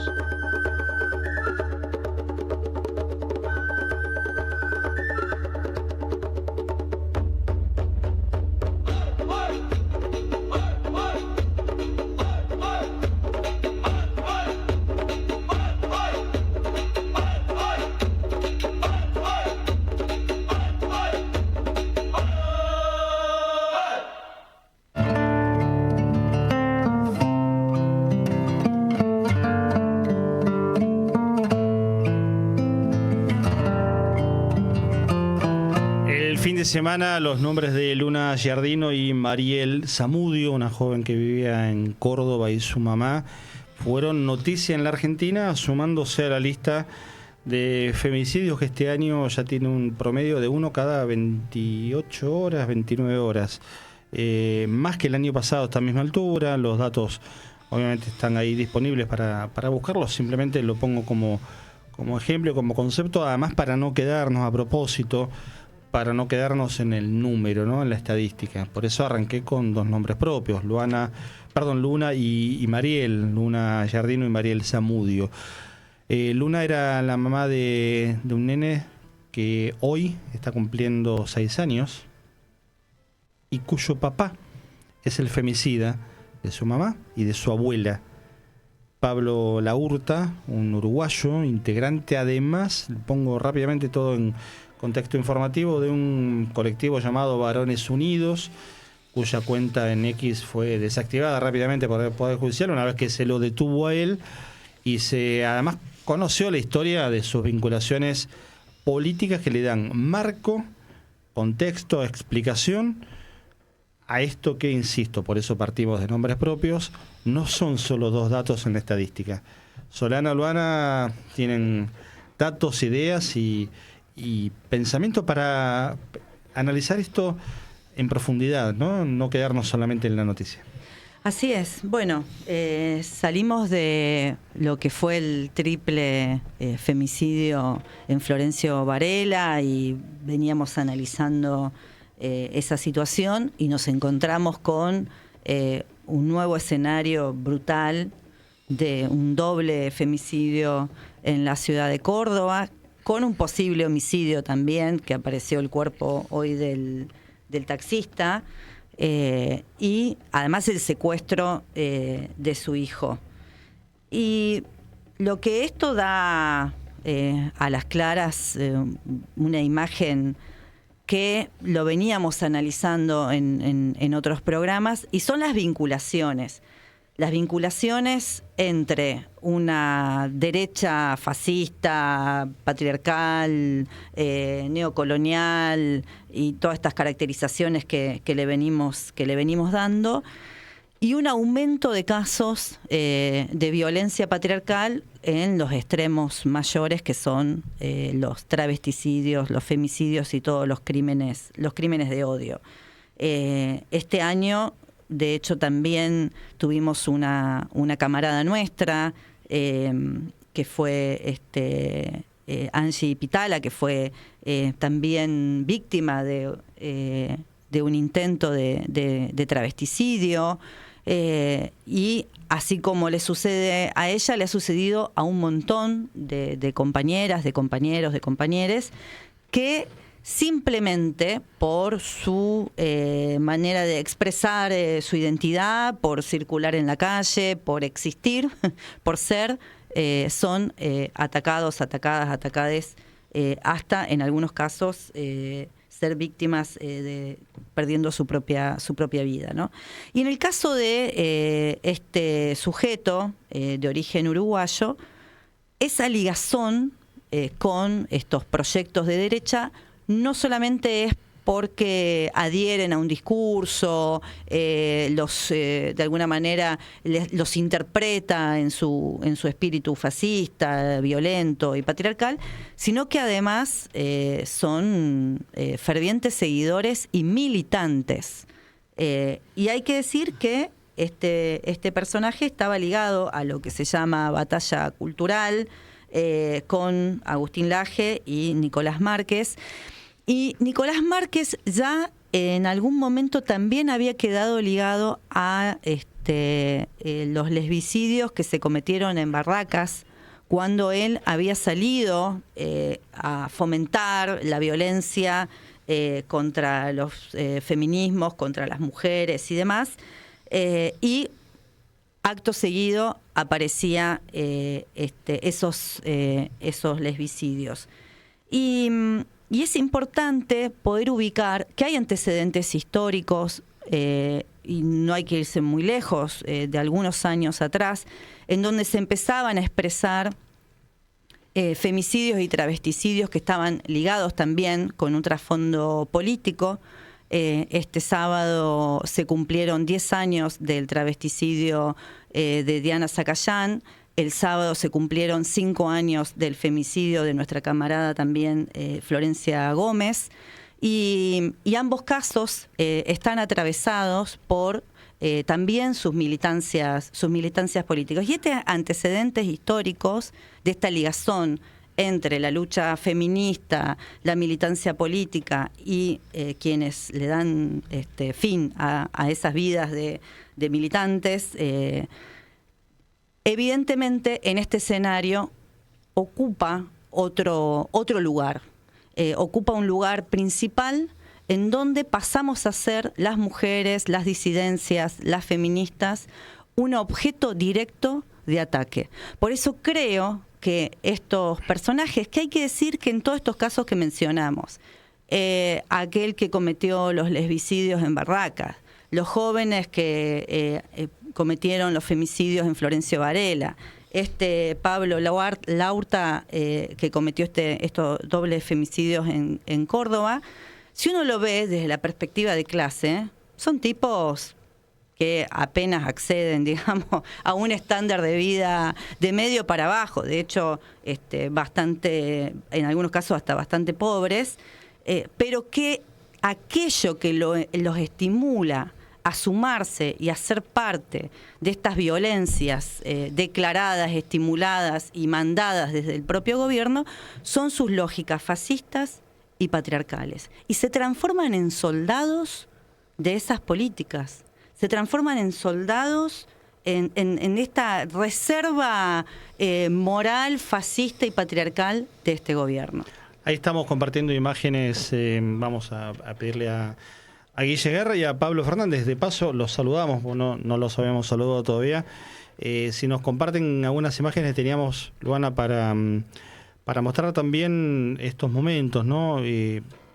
Solana hablaba de Diana Zacayán, de Florencia Gómez, y hablábamos también de Pablo. Ahí está justamente la imagen de Diana. Hacenos también un perfil, una semblanza de Diana a 10 años, ¿no? Fueron solo 10 años, sí, de su travesticidio. Sí. Sabiendo que Diana Zacayán era una referenta, militante por los derechos de la comunidad LGBT, referenta, ¿no? Travesti, reivindicando su identidad como travesti de acá a lo que fueron 10 años. Y sabemos que posterior a lo que fue la ola verde, la ola feminista, épocas del 2018 en adelante, anterior a la pandemia, hubo una gran creciente feminista, ¿no? Que instalaba la lucha contra el patriarcado, que se instalaba en las escuelas, en los sindicatos, en los espacios políticos, y que eso de alguna manera está un poco parado. Está bueno analizar también de dónde nace todo esto. Así que yo voy a tomar algunos ejemplos de Jorge, ¿no? que nos hace un panorama internacional y luego uno local. Estos discursos de odio no salen de un repollo ni tampoco se crearon acá en Argentina, ¿no? Viene de la mano con un discurso neofascista, vienen de la mano con lo que son los incels, viene de la mano con la comunicación con las redes sociales, y fue post pandemia. Entonces, hay una relación directa con estos gobiernos neofascistas que están instalados en América Latina y también en Europa.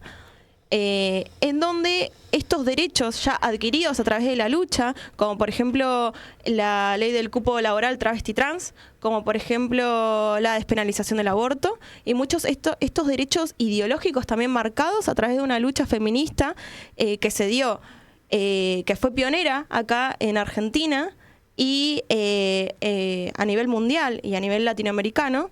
Hoy nos damos cuenta que este gobierno viene arrasándolo. No solo institucionalmente, ¿no? Desmantelando el Ministerio de Mujeres, desmantelando el INADI, cerrando, ¿no? Por completo estos espacios que ya estaba comprometido nuestro país en la lucha y en la erradicación por la violencia de género y los crímenes de odio. Hoy nos encontramos con un gobierno que instala directamente estos discursos de odio. ¿Y qué es lo que pasa, no? ¿Qué es lo que pasa cuando, ejemplo, un laburante promedio llega recansado a su casa, lo primero que hace es prender la tele o mirar las redes, y tenemos al discurso del presidente que dice que todos los homosexuales están mal de la cabeza, etcétera, etcétera, entre otras cosas. Hay un quiebre ahí con el discurso de Milei en Davos este año. Exactamente. Donde hace mucho hincapié en esto de la cultura woke, en contra, ¿no? Lo que ellos interpretan como la cultura woke. Y ahí aparece la figura de Nicolás Márquez, precisamente, que, vaya paradoja, tiene una denuncia él de abuso contra su propia hija. Y de violencia de género también con su pareja. Datos. Claro, datos. Y ojo, habríamos también diciendo, no nos quedemos con el dato estadístico solamente, porque también puede ocurrir que en octubre, en lo que va de octubre, ya hay 11 femicidios en la Argentina. Y la cifra de 28, quiero corregirme a mí mismo, de una asesinada cada 28 horas, es del mes de octubre. Pero probablemente los números de este año, no lo sabemos, todavía restan los días que quedan de octubre, noviembre y diciembre, sean similares o hasta más bajos que el año pasado. Ahora, eso no es un éxito del gobierno, porque el año pasado hubo un 8% menos de femicidios que en 2023, ya con el cambio de gobierno. Y el problema sigue estando. El problema es más complejo que la estadística. El problema tiene que ver con los significantes que implican estas violencias. El problema es ideológico y el desmantelamiento, el correrse del Estado, por un lado se corre y por el otro instala el debate. Claro, ¿no? pero ojo que si pienso en el argumento del gobierno, con la cabeza de ellos te dicen, verá, sin Ministerio de la Mujer tuvimos 8% menos de femicidios. Es un muy buen argumento. Sí, además hay que ver también cómo se comporta la justicia en relación a declarar determinados asesinatos como femicidios o no, porque eso nos está pasando, digamos, que en este momento hay muchas situaciones que se consideran femicidios. Y se apela o la justicia no del todo plantea de que sea un femicidio o no sea un femicidio. Hay algunos casos que son muy claros. No, porque el Poder Judicial es permeable a los discursos de época. Ahí está el caso de Florencia Gómez, donde el Poder Judicial prácticamente no está respondiendo a la demanda. Claro, el Poder Judicial tiene su perspectiva patriarcal que va a responder siempre al Poder General. No sé si tenemos la placa de Flor. Ahí vamos con la imagen de Flor Gómez, porque Solana estuvo en Santa Fe, y contanos puntualmente qué pasa hoy, 5 años después de su femicidio, del asesinato, con la causa que hay y qué pasó ahí en Santa Fe ayer. Exactamente. Bueno, 5 años del femicidio de Flor. Florencia Gómez, una militante de la Juventud Comunista de la ciudad de San Jorge, en la provincia de Santa Fe, en un momento en el que además la Juventud Comunista y el Partido Comunista venía desarrollando un despliegue político muy importante. De hecho, teníamos un concejal también en el mismo municipio, y Florencia llevaba adelante además una militancia muy activa, feminista, y acompañaba a víctimas de violencia de géneros, niñas, adolescentes que habían sufrido situaciones de abuso, y también acompañaba a víctimas de trata, porque además Flor, además de feminista, era abolicionista del sistema prostituyente, es decir, ella concebía una lucha cabal contra el sistema prostituyente como parte del entramado de las mafias y del poder, digamos, que se sostienen sobre todo en la provincia de Santa Fe, en Rosario y demás. Teniendo en cuenta que la ciudad de San Jorge tiene una historia ya muy trágica con las mafias ligadas al sistema prostituyente y a la trata. Entonces, de hecho, ahí fue el último lugar donde vieron con vida a Verón, a la chica Verón. Entonces, con este historial... A Marita Verón, exactamente. A Marita Verón fue... del año 2002. Exactamente. Hace Esa es la historia años. de la ciudad de San Jorge. Entonces ya hay un antecedente muy pesado ligado a estas mafias y Flor venía acompañando a... jóvenes que lograban salir de la situación de trata para que pudieran zafar, digamos, de las garras de las mafias. Y en ese proceso en que ella estaba haciendo toda esta lucha, este acompañamiento, además era asesora en la legislatura de la ciudad, dando cursos de la ley Micaela, en ese contexto es que un día, en plena pandemia, sale a correr. Ella era una persona que practicaba deporte, era una persona fuerte, con mucho carácter, con mucha energía.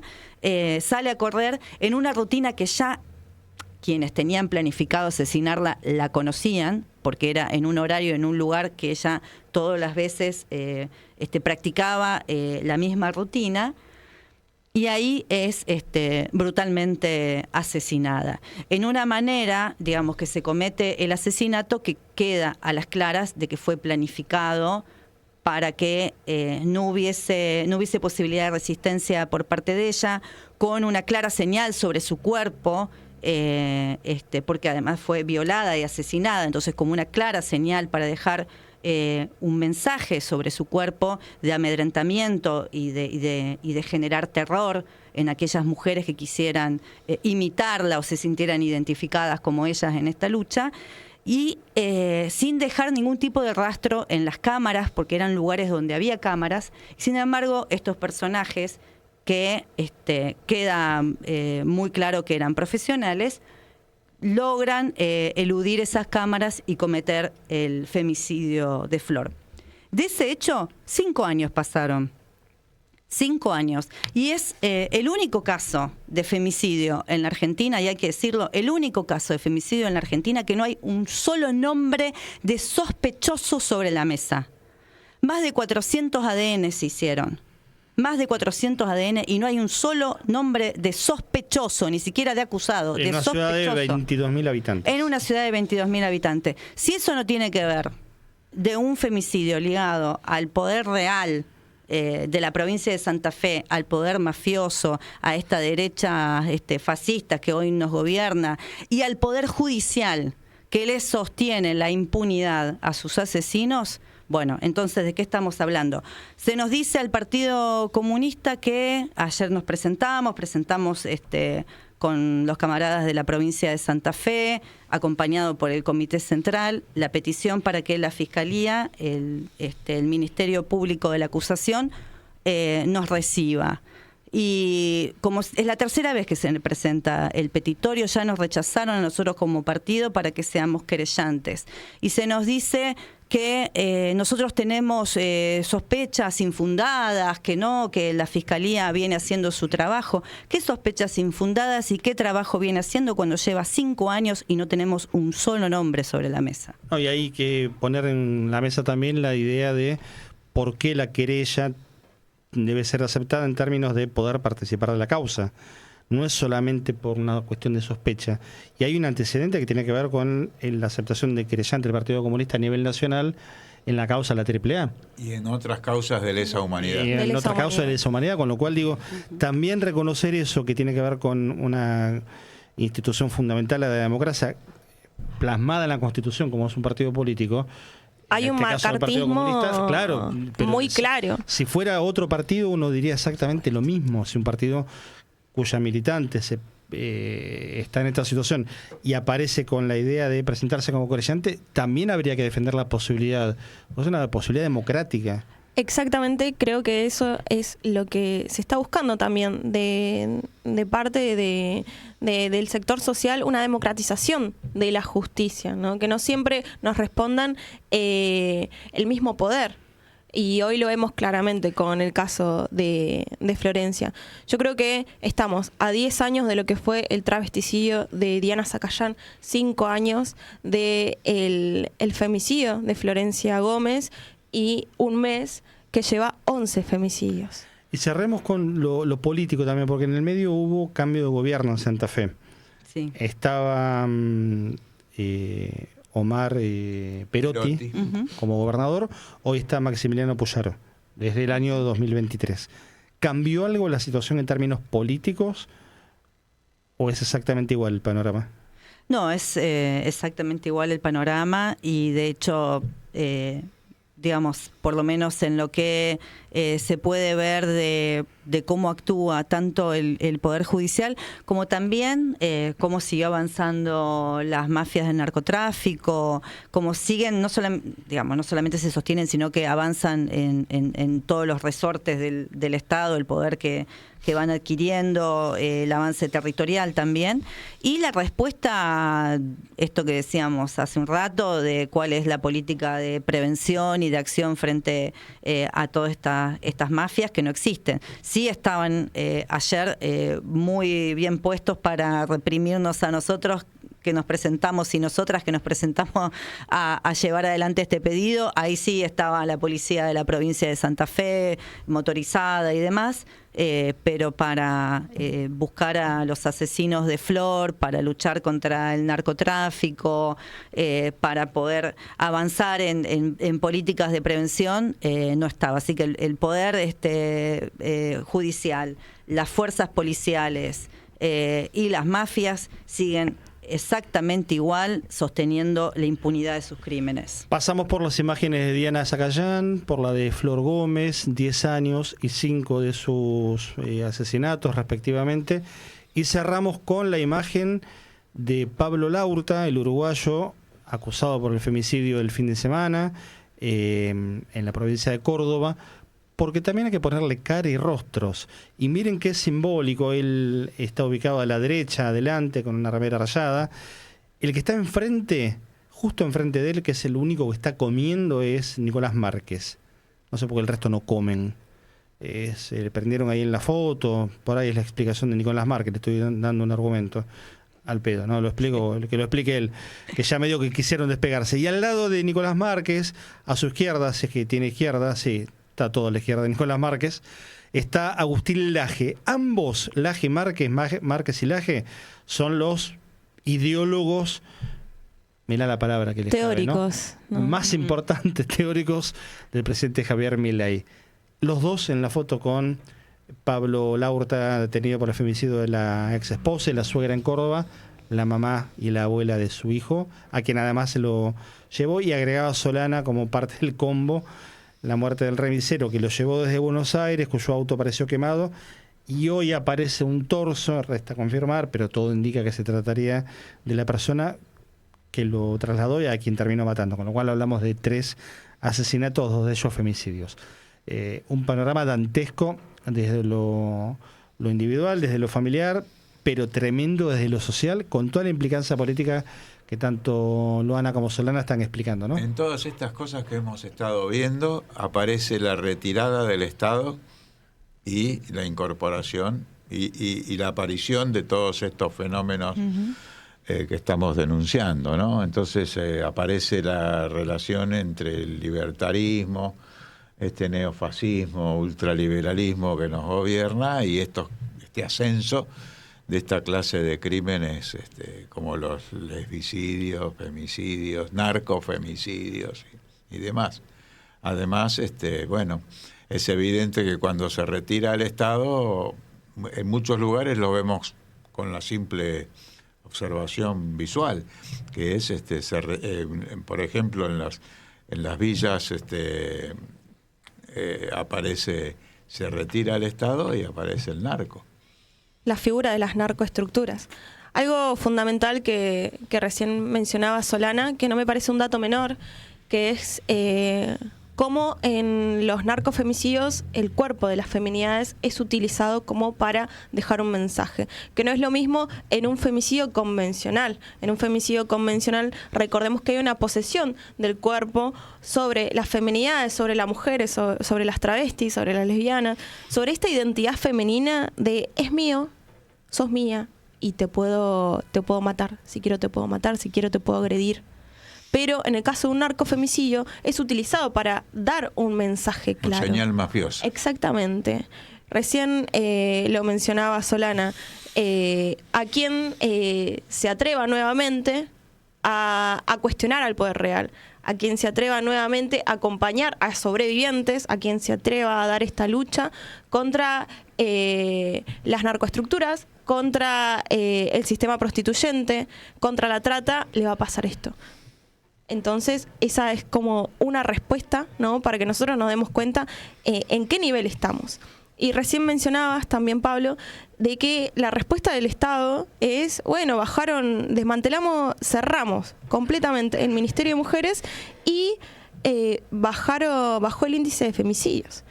Pero algo fundamental es que aumentaron los casos de femicidios, de lesbicidios terriblemente violentos, como lo que vimos el año pasado del triple lesbicidio en Barracas, como lo que vemos hoy en día del triple narcofemicidio en Varela. Y todo eso televisado, y todo eso en vivo. Lo vemos y está naturalizado. Entonces, ¿qué es lo que está pasando? Es parte de todo este discurso de odio, que va calando directamente en la sociedad y se traduce en los femicidios, se traduce en los lesbicidios, se traduce en los travesticidios. Y nuestro cuerpo, ahí nuestra identidad, nuestro ser, ¿no? Las mujeres somos carne de eso. 9:36 en la noche, son jornadas muy complejas y hemos puesto desde lo informativo, desde el dato, pero sobre todo el análisis más complejo y más profundo, el tema de los femicidios, las violencias, en este momento de la Argentina, con todas las implicancias que tanto Loana como Solana, y por supuesto el aporte de Jorge, pusimos al aire para pensar y para ver dónde estamos parados con todo esto. Radio con Aguante. Piezas de realidad.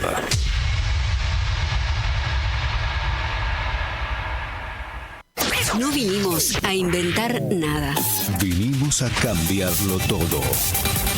No vinimos a inventar nada. Vinimos a cambiarlo todo. El SMS ya fue. El GIF ya fue. La fotito ya fue. El mensaje de voz es para nosotros. 11 26 999 574. El WhatsApp del Aguante. 11 26 999 574. Ese es para nosotros. Comunicate. Espacio cedido por la Dirección Nacional Electoral. Necesitamos sumar fuerzas para frenar a Milei. Fuerza Patria, Jorge Tayana y Mena López, candidatos a diputados por la provincia de Buenos Aires, lista 507. Aguantá todo lo que quieras, pero que sea con nosotros. Aguante. La realidad en el medio.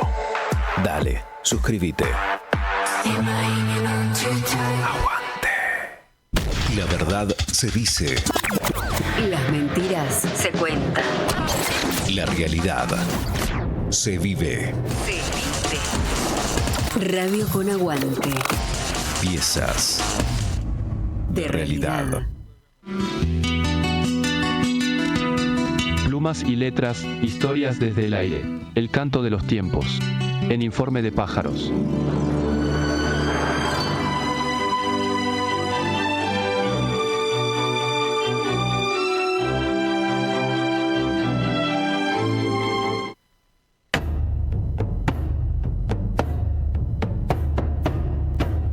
Hace un ratito dábamos la explicación de cómo Patricia Bullrich había interpretado la respuesta de Trump al pedido desesperado de Milei de una ayuda concreta, ¿no? Crocante, constante. Taca, constante, sonante para llegar a algún lado, ponerle al 26 de octubre. Nadie habla de un plan a 20 años, no es un plan Marshall. Es una clase ni siquiera dirigente ni dominante, es una especie de algo que está al frente del gobierno que tiene un horizonte muy chiquitito, muy cercano en el tiempo, ¿no? El plan económico está, si es que había un plan económico, yo creo que un plan de negocio, de rapiña más que un plan económico, está absolutamente fracasado por donde lo mires. Todo indica que vamos camino a una devaluación, más temprano que tarde. Lo que pasa que sería absolutamente tonto, más allá que en algún punto lo sean, que Caputo dijera hoy, un par de semanas antes de las elecciones, si íbamos a devaluar, porque el domingo le preguntaron, que no, estamos bien así, la flotación de la banda.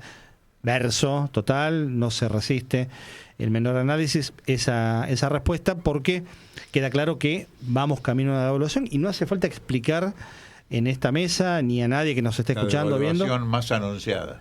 Lo que implica en términos de la economía popular, la carestía de la vida, del golpe al bolsillo.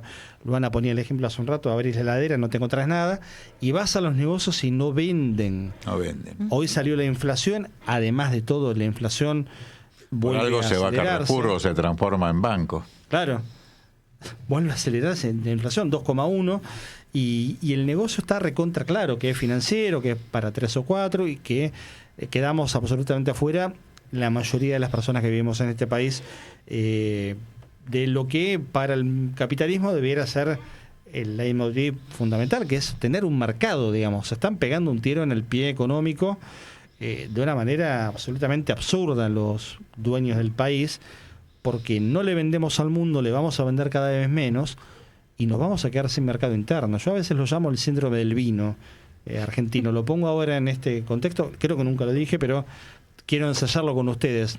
Si sale bien, queda y es nuestra definición. El síndrome del vino argentino.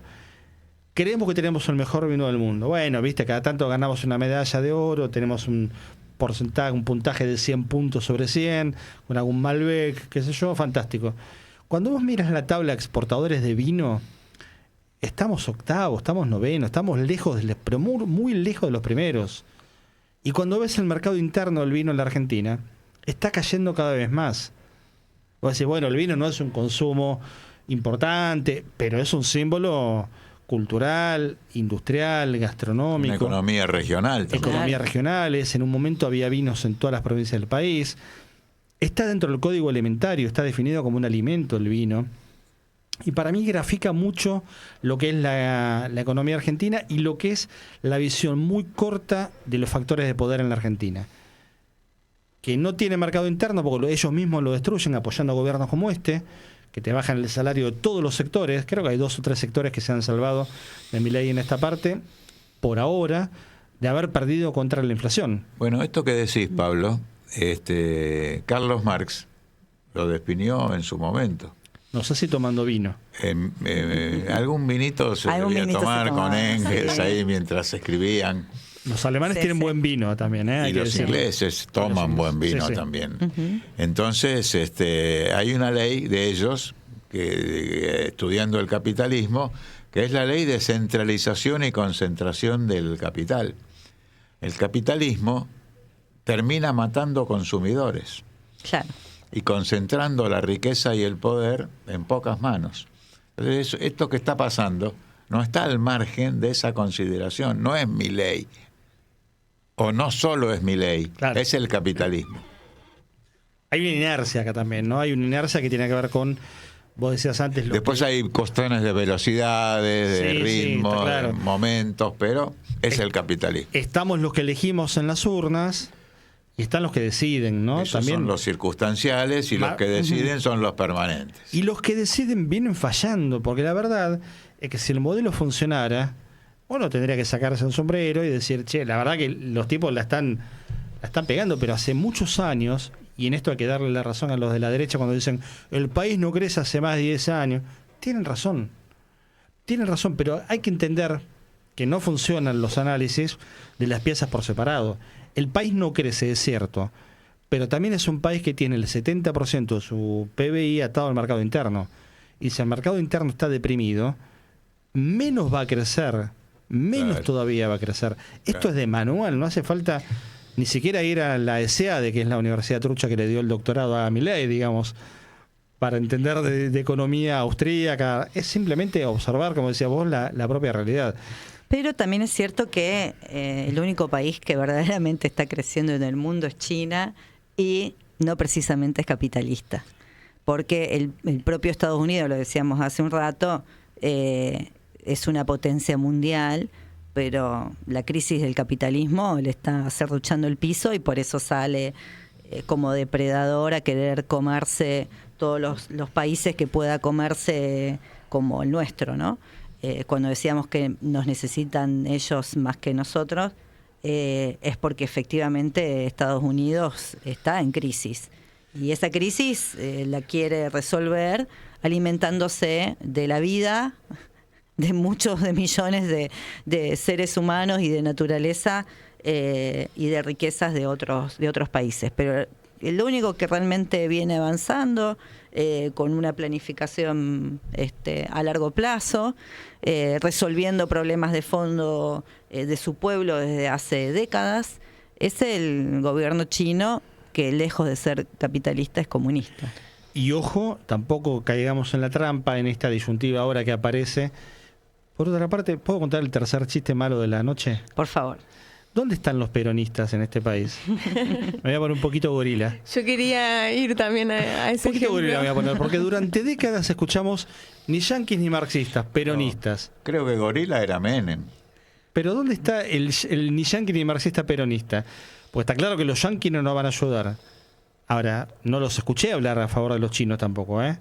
Ahí no hay disyuntiva, no hay tercera posición. Ni tampoco tomando gran posición en contra del genocidio. Entonces digo, ponele que no seas marxista, te la banco, cumpa.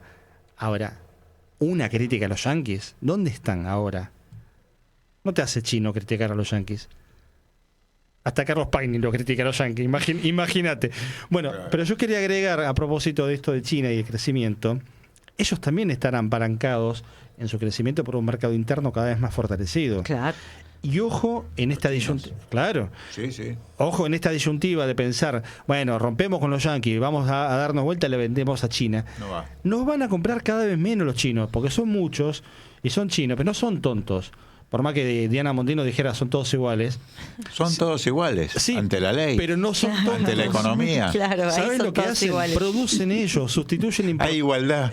sustituyen importaciones. Ellos también sustituyen importaciones. Claro. Diría Guillermo Moreno a su modo. También son peronistas los chinos. Para seguir con tus ejemplos, cualquier día se ponen a fabricar vinos. Claro. A producir vino, mejor dicho. Mira, mi amigo Daniel López Roca, que es uno de los tipos que más conoce de vinos en la Argentina, estuvo ya 2 o 3 veces en China. Él me dijo hace un par de años, en 10 años los mejores vinos del mundo van a ser los de China. Está bueno hacer este análisis en donde China se está anteponiendo a un gran avance, y eso es lo que se traduce como el avance, ¿no?, entre estas dos potencias que estuvieron hace décadas, que bueno, y recientemente, ¿no?, también China y Estados Unidos, en el que Estados Unidos se ve amenazado, se ve perdiendo territorio de esta gran potencia mundial de lo que fue, y a través de, bueno, todos los genocidios y todo el saqueo que también está llevando adelante. Pero ahora, a nivel local, ¿no?, a nivel nacional, está buena esta incógnita, esta pregunta, ¿no?, que también trae. Y es que, ¿qué hacemos nosotros ante esto, no? ¿Qué es lo que estamos viendo? ¿Cuál es la respuesta que hay? Yo creo que hace falta, y desde que asumió Milei, desde que ganó Milei, una profunda autocrítica de todo el sector del campo nacional y popular.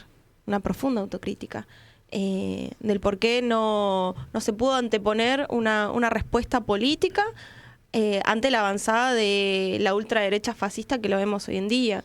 Milei no salió de un repollo, no ganó las elecciones de un día para el otro. Sí hubo un gran sector del kirchnerismo, un gran sector del peronismo que lo subestimó completamente. A mí me gusta dar el debate de que yo creo que no es un payaso mediático, sino que supo utilizar perfectamente bien las redes sociales post pandemia, y que supo instalarse en los medios de comunicación, que después de mensajes disruptivos, ¿no?, antiestado, como lo que ya analizamos la semana pasada de su concierto de rock, se instaló. Así que mal que mal, un loco no es, mal que mal no es un boludo, no es un tonto. Y Entonces, confirma algo Milei también como fenómeno, que le va a pasar a él en su presidencia, ojalá más temprano que tarde, no que uno sea destituyente, pero más o menos, que todo aquello que no se profundice en la historia termina retrocediendo. Bueno. Entonces, él también en algún punto le gana la batalla, digamos, en el corto plazo a Macri, a quien acusa de tibio. Entonces dice, yo voy a hacer lo mismo que Macri, pero más rápido, mejor, más profundo, más hijo de puta. Voy a tener a Bullrich también, pero va a tirar más tiros. Y lo está haciendo. Ahora, ¿cuál es el límite de ese avance? Bueno, el límite hoy lo tuvo, en Estados Unidos, no la tiene fácil. Y acá, bueno, va a tener un límite en la medida que crezca la alternativa, una resistencia, una coordinación de las luchas y una combinación de calle y palacio, de palacio y calle, que sea potente. Sí. Congreso, pero la calle también. Ahora, volviendo al rol de determinadas fuerzas políticas, las derrotas se construyen, ¿no? Entonces se intentó cobrar altas retenciones a las superganancias de los agroexportadores y no se pudo. Se intentó una reforma judicial, no se pudo. Se intentó una ley antimonopólica para los medios de comunicación y tampoco se pudo. Y se puso a Daniel Scioli de candidato a presidente, que tampoco se pudo. Entonces después apareció Alberto Fernández y ahora hay quienes promueven a Sergio Massa. Y entonces las derrotas se van construyendo y cuando tenés derrota tras derrota, también perdés en las elecciones. Y entonces uno piensa a veces cómo salió un personaje de este tipo para gobernar la Argentina, y si haces este breve raconto histórico de cómo fueron sucediendo los hechos, no hubo la necesaria construcción para juntar una correlación de fuerza, no electoral, sino electoral, de calle, de parlamento, en todos los terrenos dar una batalla integral y no ir retrocediendo, porque estamos estamos digamos teniendo en cuenta o analizando un sector que viene retrocediendo y retrocediendo. Y yo estoy seguro que un cambio profundo en la Argentina tiene que contar con un sector, con una parte importante de lo que hoy es el peronismo. Pero me parece que allí también, por ejemplo, no aparece una autocrítica. No aparece una autocrítica de todo esto, esta línea de poner la reversa, y cuando no podés avanzar, pones la reversa y pones marcha atrás. Me parece que hace falta una ofensiva, algunos elementos de programa. No se intentó siquiera una reforma a la ley que yo mencionaba antes de Videla y Martínez de Oz de entidades financieras. Entonces, con ciertos sectores no te podés meter. Bueno, si no te querés meter con esos sectores, todo va a seguir con un poder real, que es el que en definitiva determina. Y escuchamos durante 4 años, pandemia mediante, hay que decirlo también, para poner todo el combo de la información, que no había correlación de fuerzas, hasta que llegó un loco que no es un loco, un payaso que no es un payaso, y con 8 senadores propios y con 37 diputados, los cuales se le fueron un par, todavía quedaron menos, propios, hizo todo lo que hizo, y la correlación de fuerzas para él no era un concepto que ni siquiera había que mencionar. Tuvo la decisión política. Ahora insisto, el tipo profundizó hasta hoy, 22 meses y 4 días de gobierno. ¿Qué va a pasar en los 2 meses que le quedan para cumplir los 2 años y en los 2 años posteriores? No lo sabemos. A uno le da la impresión, tal vez sea más deseo que análisis, que tampoco está pudiendo profundizar, porque se ha encontrado con barreras fuertes. Bueno, pero no alcanza con que los otros sean horribles, si no hay una alternativa. Habría que empezar a pensar el 26 de octubre a la noche, el 27, que es lunes, y ver, ¿no?, qué va a pasar, qué se piensa en las direcciones políticas. A mí me parece que los dirigentes políticos de la Argentina tienen que hoy, 14, mañana 15, quien escuche esto, a 10 días de las elecciones, autoconvocarse para el 27 al mediodía, independientemente de cuál sea el resultado, porque ahí empieza la tarea, ¿eh? Y yo no creo que en los Google Calendars de los dirigentes, te lo pregunto Jorge, en tus conversaciones, en tu mirada, en tu lectura, esté hoy puesto ese calendario y esa agenda. Algunos empiezan a pensar en esto, pero todavía son pocos. Pero hay otros que piensan, fíjense, la influencia de la financiarización en el capitalismo. Estamos a 8 rondas del 26 del 26 de octubre. El tiempo se mide en rondas bursátiles, claro. En rondas bursátiles financieras y en días hábiles que no hay bolsa. Yo lo que espero los sábados y domingos. Es que lo que se termine después del domingo del 26 es la especulación. Se tiene que terminar la especulación, porque la especulación electoral, ese germen maldito que tiene buena parte de la política argentina, que se dice oposición de este gobierno, algunos ligados a ciertos sectores más progresistas y amigos nuestros y demás y amigas, pero la especulación es brutal y nos ha llevado a esta situación. Y sobre todo un sector que también viene bastante calladito, y que todos los miércoles los jubilados le dedican una canción, que es la CGT, que brilla por su ausencia y que esperemos también deje de especular con no sé qué negocio tiene por debajo de la mesa, y haga lo que tiene que hacer. Che, no seas mala que está pensando en sacar un comunicado para el 17 de octubre. Sí, muy bien. Un flyer, así como los 45 llamaron un paro para el 18, bueno, ellos ahora están pensando en sacar un comunicado. Pero yo creo que no está todo perdido. Yo lo quiero despedir con un mensaje de esperanza que viene de la provincia de Corrientes, ni más ni menos, de la República de Corrientes.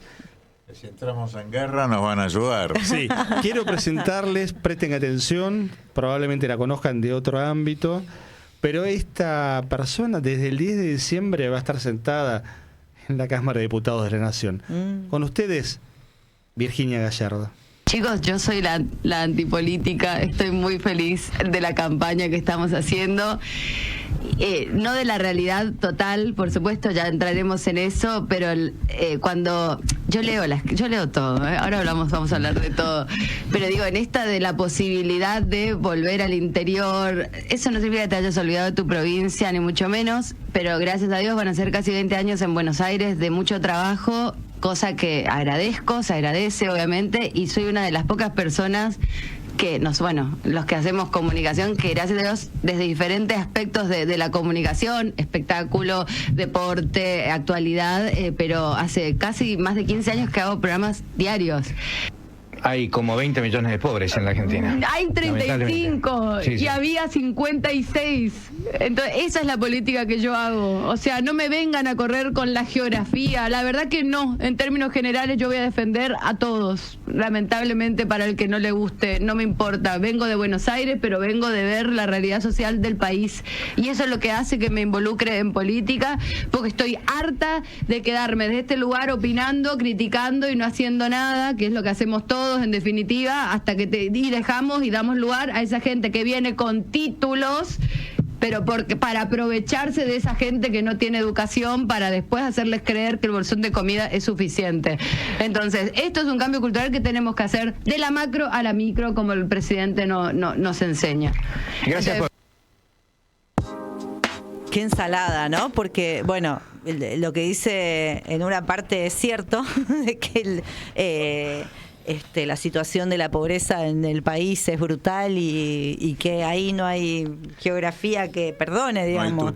No hay tutía, del norte al sur, del este al oeste. Ahora, a mí me hizo un poco ruido el tema del título, ¿no? No hace falta título para la política, cosa que está bien, pero hace falta una calculadora, ¿no?